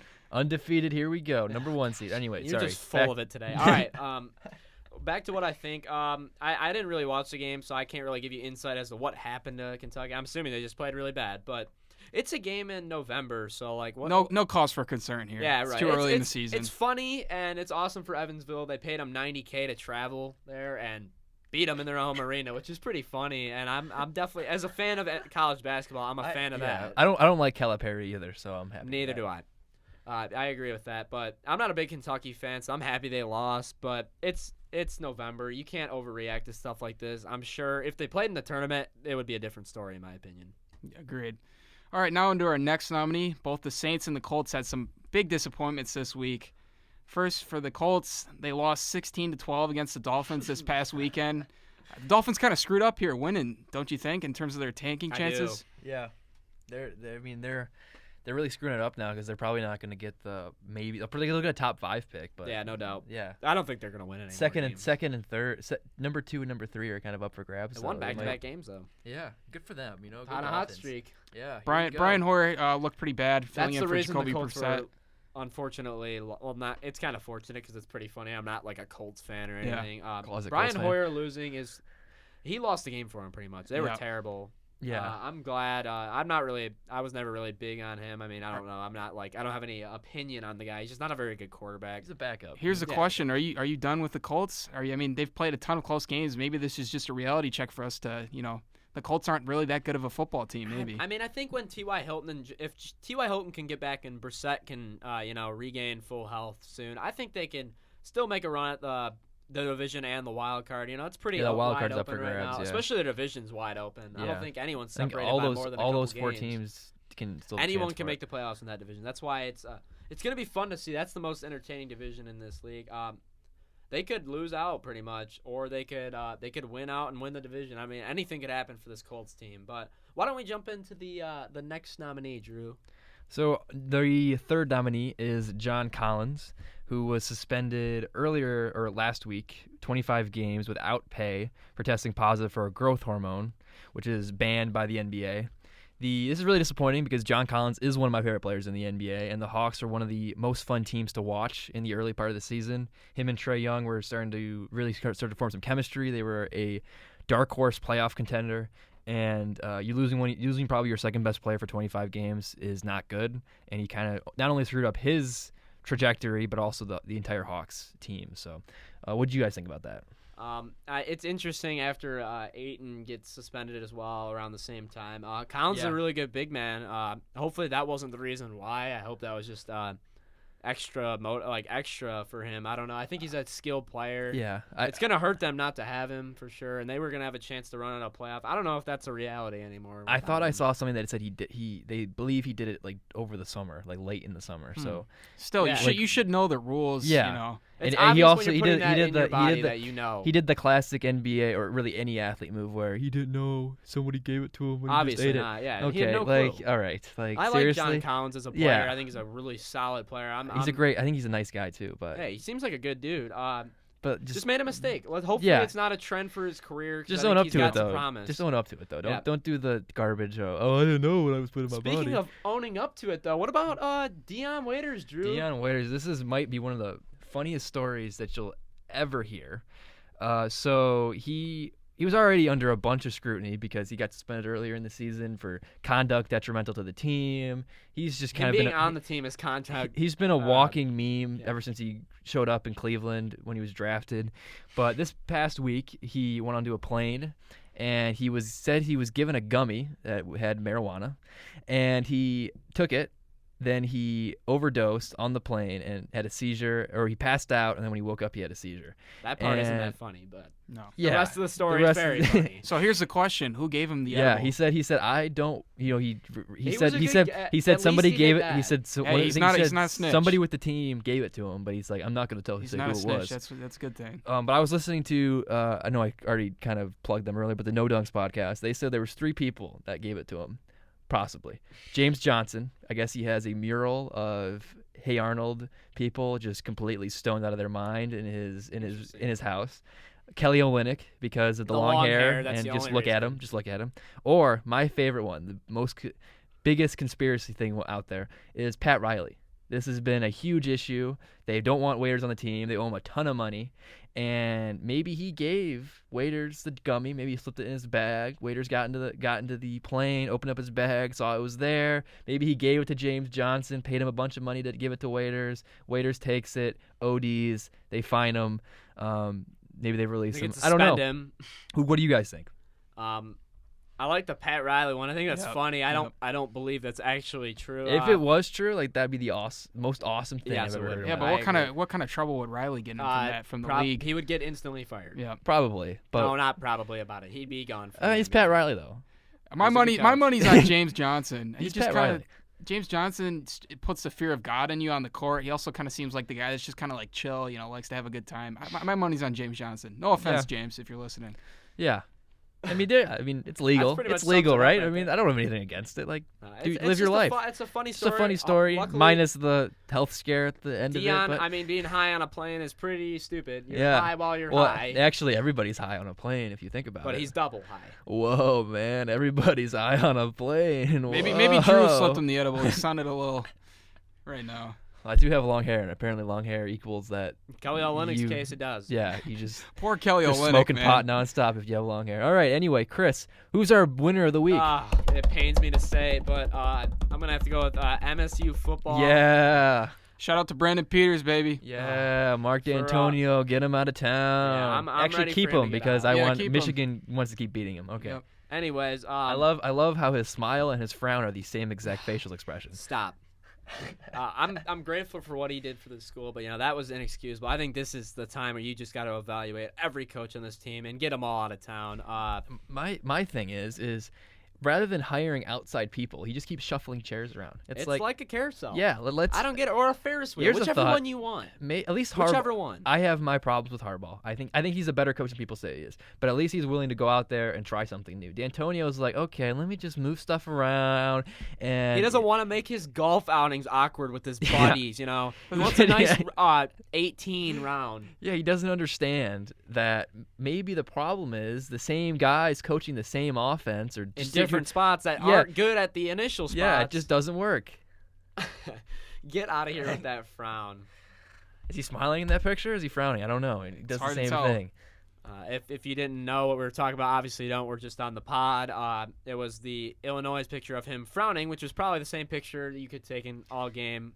No, even when they were up 28-3 and blew the lead. As a Michigan fan, I just love this though because he was so cocky a few years ago when he was beating us, and now he's just. Remember when he named that play, that punt that you guys beat us on the block punt, and Rangers, whatever. Ha ha, D'Antonio. I really. His own quote killed him. Pride comes before the fall. If they beat us this week, I'm gonna be really upset. That's not gonna happen. Not a chance. You never know. It's a rivalry. I'm talking not way a chance. too much. Not putting my money where my mouth. I'm talking way too much crap right now. Okay, Chris, finish it up though. I mean, to sum it up, they choked a 25-point lead to a mediocre Illinois team. Illinois is going bowling now. Shout out to them. Yeah. Bowling for the first time in a couple years. Illini. I think that's what it is. Fighting Illini. Lovie Smith and his gray beard. Let's go. Jeez, man. Saved his job this year. Brandon Peters, I guess, good for him. Michigan people's still beating State right now. It's chaos at Michigan State football. Hopefully their basketball team can, lighten all of our spirits a little bit. I mean, hopefully. They're a good story. If Winston has a good year, that'd be a good story. Yep. Shout out to him and his family. Winston's definitely a top 5 player in the NCAA this year. So you guys got some Number good one. things going for you in basketball. I hope so. We got some breaking news here, though. Jacob deGrom and Justin Verlander won the Cy Young Award. We're kind of running along on time here, but real quick, what are your guys' initial thoughts? Good for JV, but he didn't deserve it. That's just what I'm going to say. This is who I thought would win both awards. I think I don't remember exactly what I said on the pod last week, but I'm pretty sure this was my prediction for who would win, not who actually deserved it in terms of Verlander. But there you have it. DeGrom, another Cy Young. He's a great pitcher. Verlander's right up there too. But I feel bad for Cole. I feel like he deserved it, but I think it's more of a legacy award for Verlander. He had a good enough year, and he's only got one Cy Young, surprisingly, so now he's got 2. So good for him, former Tiger. But I think Cole probably deserved it more. But DeGrom, I think he was my pick last week, so happy about that. Let's move on to the fantasy football starts of the week. Drew, why don't you start us off with our quarterback? We got Dak Prescott, which for as big of a mess as the Cowboys are, we talked about a little bit earlier. They're still maybe a playoff team, but they're kind of a mess. He's played like an MVP this year. He's been really good. He's been really good for fantasy purposes as well, and I think he is a must start for this week. Especially when you're playing the Lions and yes. His rushing ability. Anyone playing the Lions, start in your fantasy lineups. And honestly, I think Prescott might be a start every week. But especially this week against the Lions, they're depleted defense. They're just an overall mess right now. We went a little bit long on the Pistons rant, but if we didn't do that, we might have went on a Lions rant too. But jeez. Yeah. Maybe next week. Chris, who's that running back? All right. The running back we have for this week, it kind of seems like a homer pick for me. I know it's not a Lions fan, but I'm a big believer in this man's talent, and I have him as my start of the week in the U of M Dearborn Journal this week. This actually wasn't my pick. It's the Michigan Journal. Michigan Journal, my bad. Shout out to them. It's Melvin Gordon for me. Kansas City is a terrible run defense. 31st this year, not great.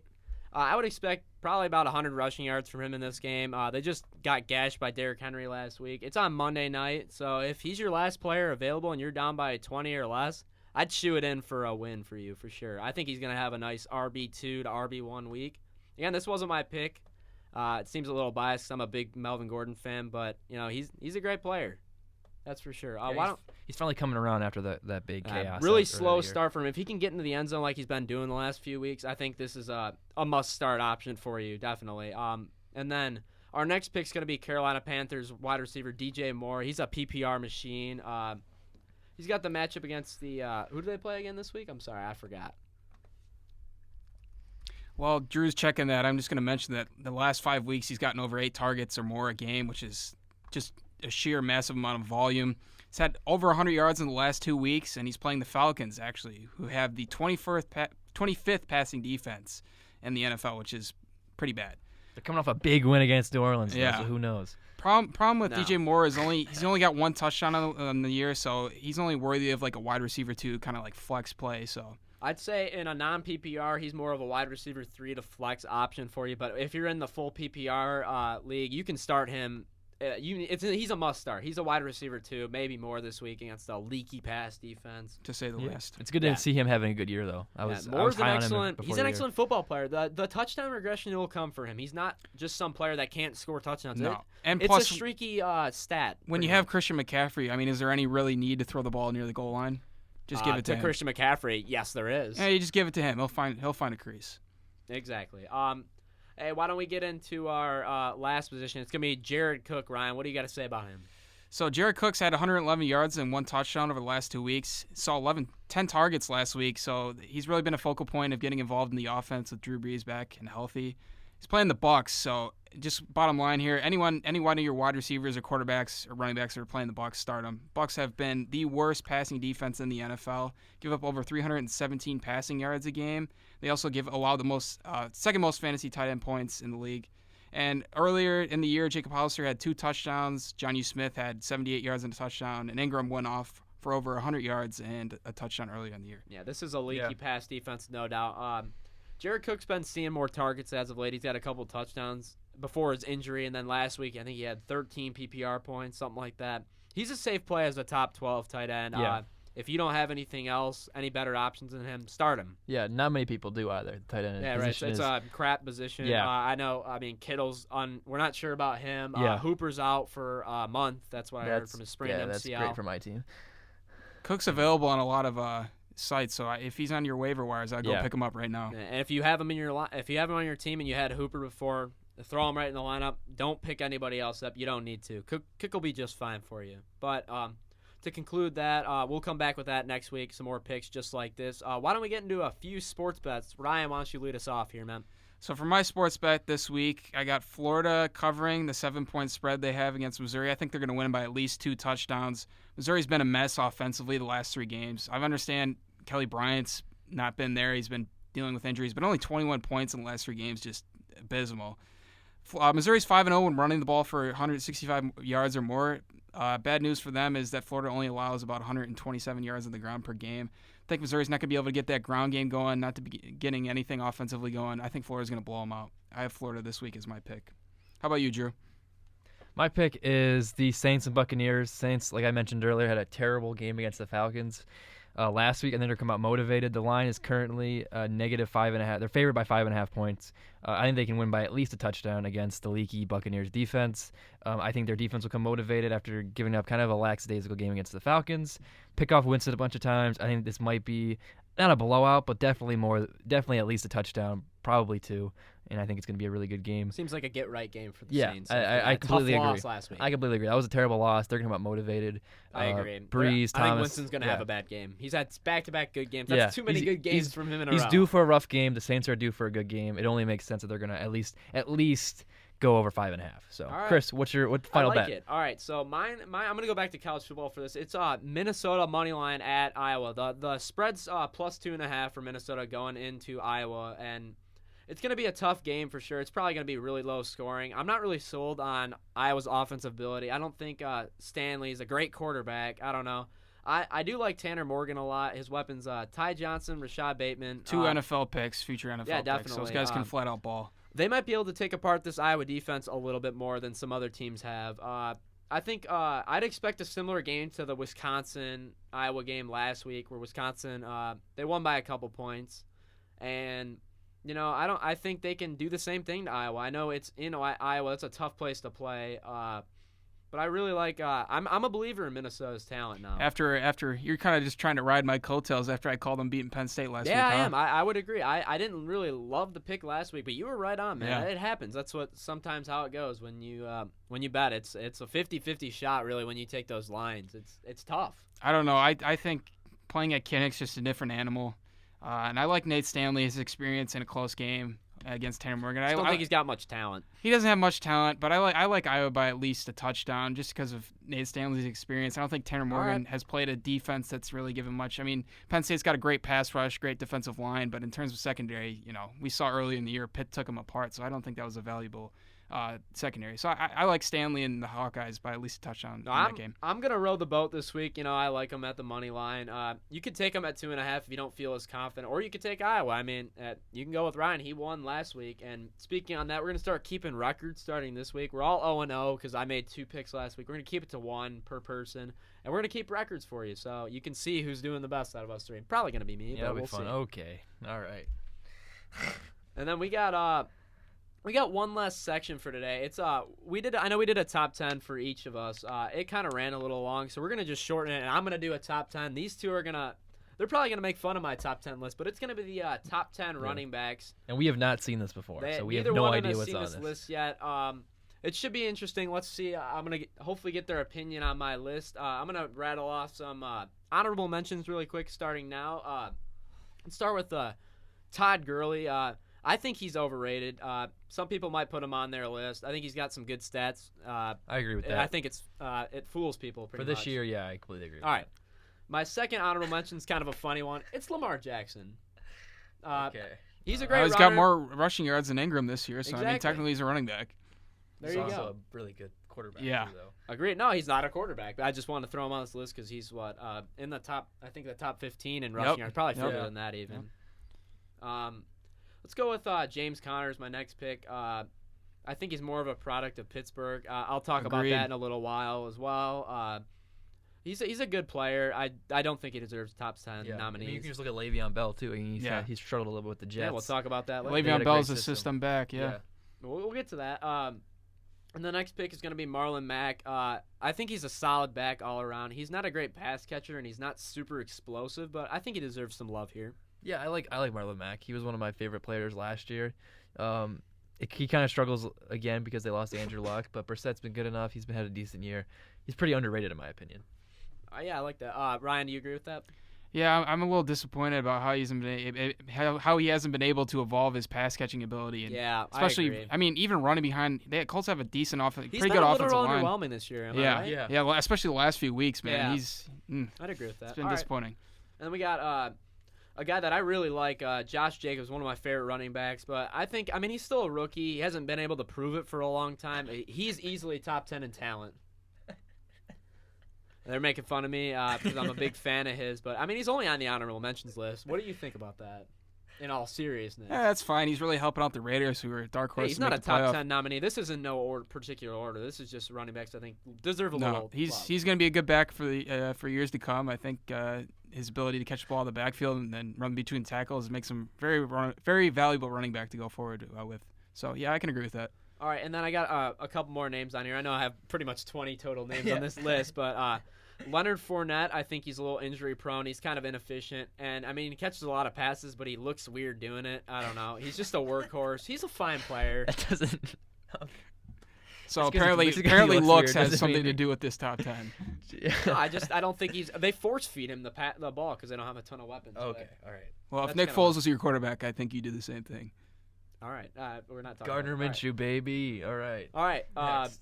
David Johnson, I think he's a top 10 talent, but he can't stay healthy. Whoa, okay. That's Top the 10 first So one we're I still on the disagree with. honorable I like mentions here, David just to be clear, Yes. right? So this is like 6 or 7 into the I honorable think mentions. it's strictly To because be he honest, can't when you stay on said the James field. Conner, I thought that was number 9. And Yeah. then you said I still got more honorable mentions. I was like, Yeah, oh, ton of crap. All right. So apparently we're including everybody's running back in this league. Yeah, then. pretty much. Okay. So yeah, I think he can't stay healthy. He's a top 10 talent, but he You- can't really stay if the healthy. if the next running back is Ty Johnson, I'm getting up and leaving. So. It's Aaron Jones for my last Okay. honorable mention. It's Aaron just- Jones is not in your top whoa, 10? whoa.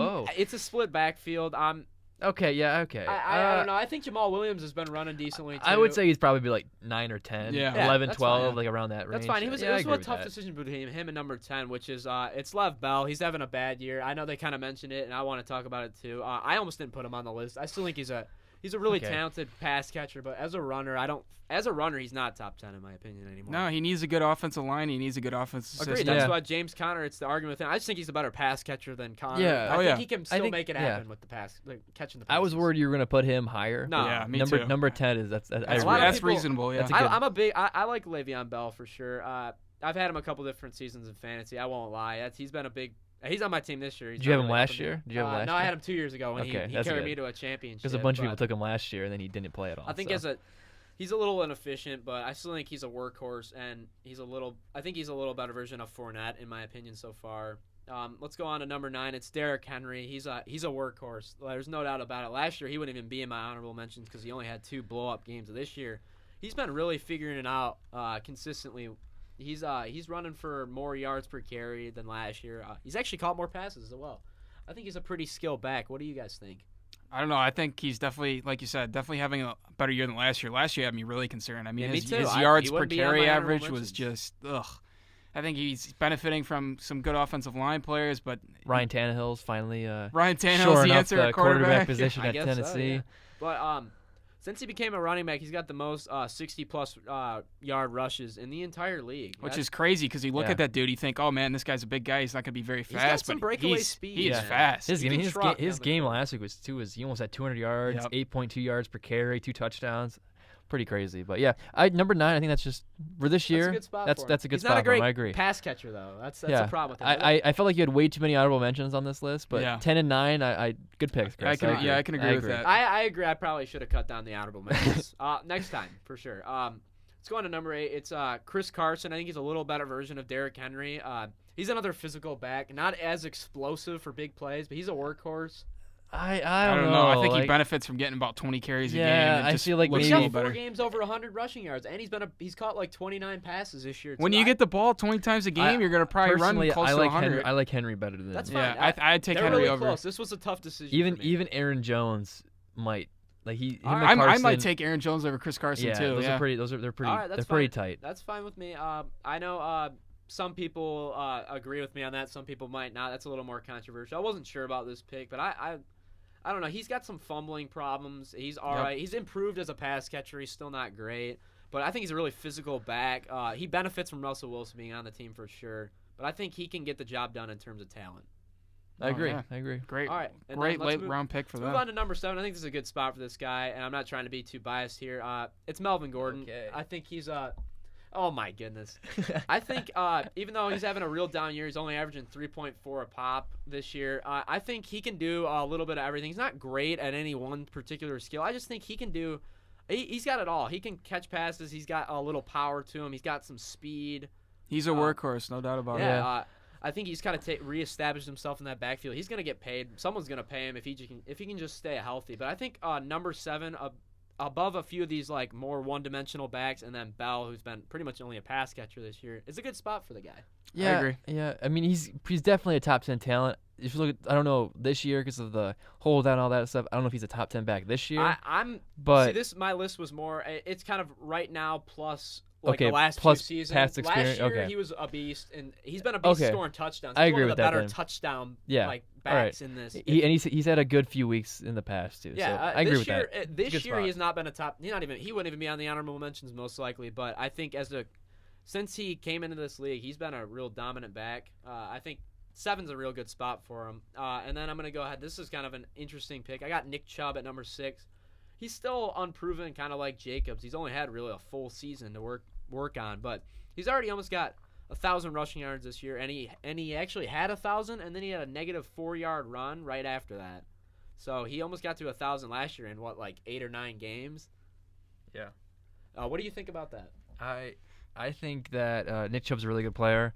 I think kind of the same thing with the whole Browns team right now. They're not good because of Freddie Kitchens.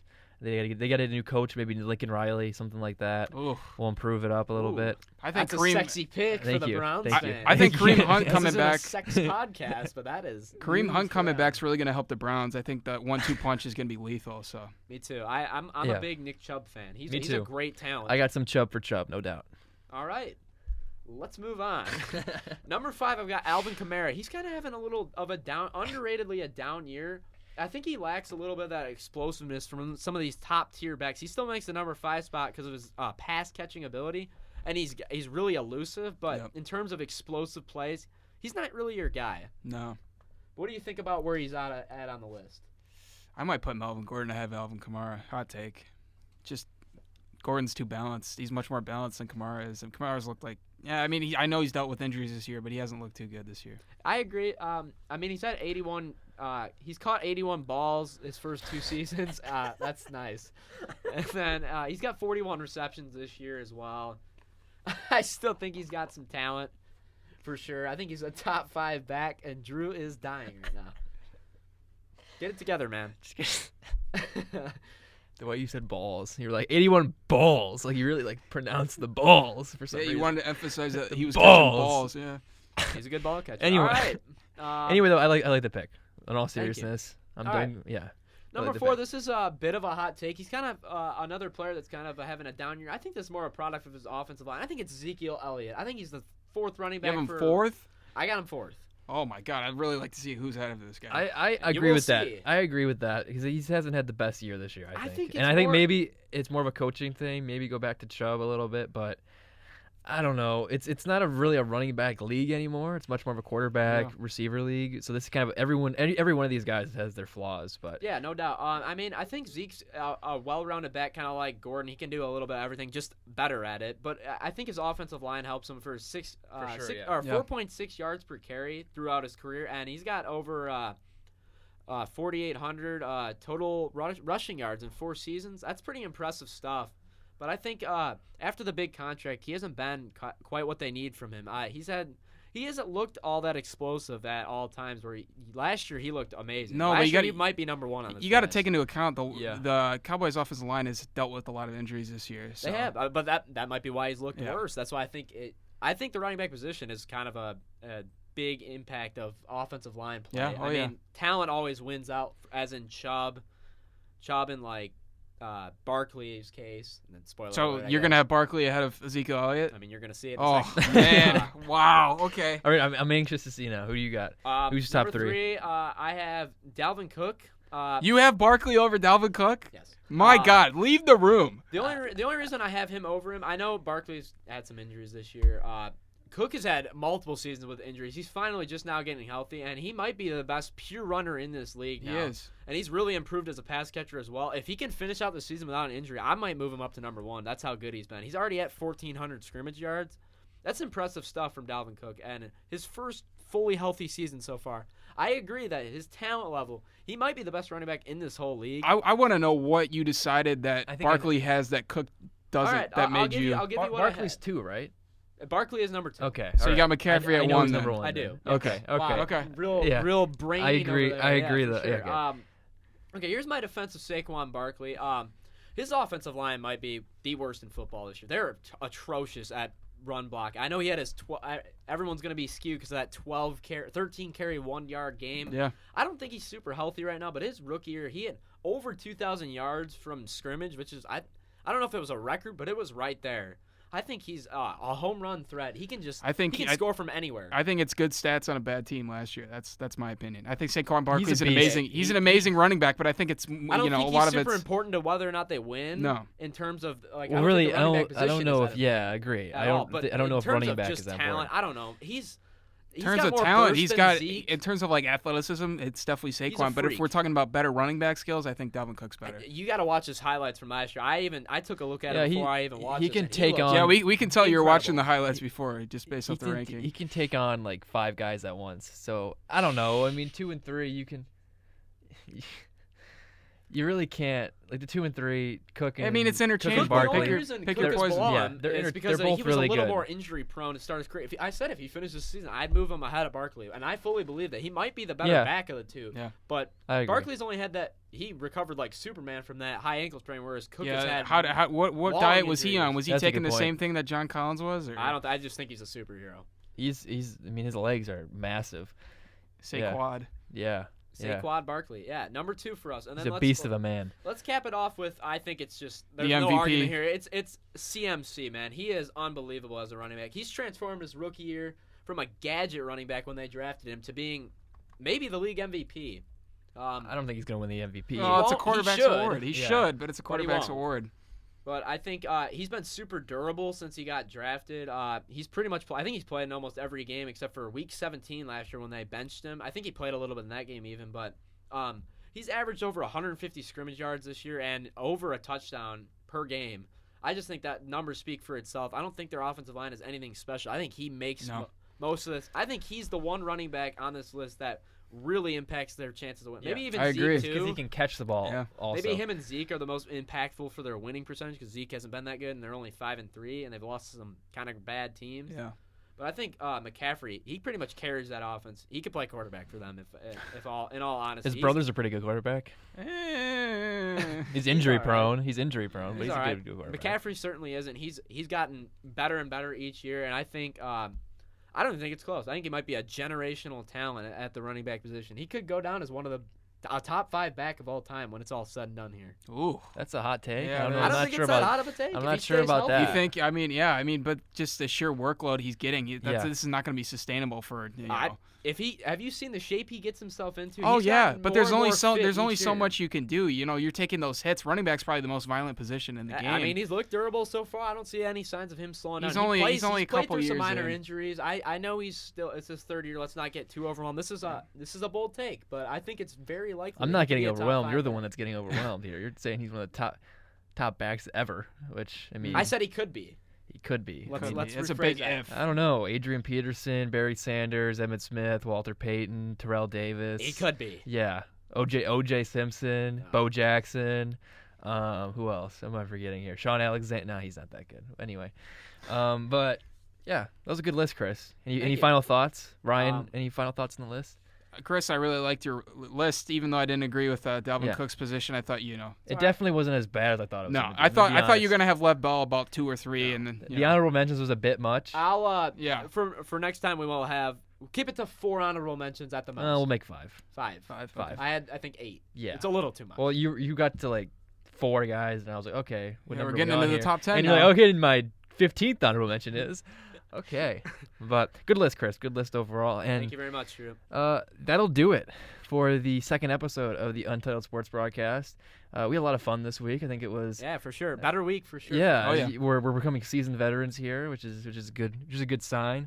Next episode, we kind of previewed it a little bit earlier. We said we're gonna finish up the NBA overreactions a little bit because we had a few more that we didn't get to because we went on a unexpected 20-minute rant about the Pistons, which might happen again, but next week with the Lions. Yeah. Most likely Hopefully will. not. With the Lions next week. and then we might introduce a few new segments, but we'll probably stick to the same ones that you hopefully know. At and least love for the already. time being, while we Yeah. get a little more adjusted to the old Exactly. system. I think we're definitely gonna talk about Michigan State. As long as Yeah. Michigan State wins, we'll talk about that game. Michigan State's no. not gonna win. All right. I think Hopefully that'll do not. it for us. Real quick though, make sure you again follow us at TheUSBCast on Twitter. You can listen to this episode very shortly up on YouTube. Search the Untitled Sports Broadcast. You can also listen to us on any podcast platform by searching WUMD Podcast and click the Untitled Sports Broadcast. And again, tell your friends. Let everybody know about it. Like I said, we only have I think like 10 viewers, and I think most of that's us, our friends, and our mom and dad. Maybe I don't know. Yeah, we're kind of losers so far, but hopefully We're having fun we'll though. improve. That's Yeah. all that matters. Like my mom said it. You just have to have fun with life. You know what I'm saying? Yeah, Drew's kind of a loser. All Okay. right. Yeah, I am a loser. And also make sure you listen to or you pick up a Michigan Journal, which is the University of Michigan Dearborn newspaper. We all do articles up on the website, professional sports related. Chris is his fantasy football article Yes, every sir. week. We got some AFC, NFC, midseason overreactions, predictions, Some analysis. NBA previews. Some NBA Big Ten previews, preview. Big Ten college basketball previews, a lot of good content up on the website. Definitely go out there and read it, check it out. And at the end, let us know through Twitter if there's anything you want us to talk about next week, comments, concerns, questions, all that. And we love your feedback. And Chris or Ryan is going to end us with a Let's go nice with Ryan quote. today. I'll end us with a quote from Mr. Sam Darnold following last Sunday's 34-27 win over the Giants. Darnold said, "We need every win from now on because we still have a chance. I mean, if we get on a roll here and we win out, we have a chance at the playoffs. Guys in the locker room know this. They know that, and we are just really excited to continue to get back to work." Yeah, let's go Jets, I love baby. his optimism. I love his optimism, but he's I think he was sharing with Deion Waiters. you if I'm beat- being yeah, honest. he's Deion Waiters on that edible there. You yeah. beat the 2-win Giants, and you're making the playoffs, baby. Go Jets, go. Let's Well, I mean, go. they're not statistically eliminated yet, but get real, They Sam are. Darnold. Yeah. Get real, Sam Darnold. All right, everybody, that's going to do it for us this week. We'll be back next Wednesday with another episode of the USB Cast. Peace.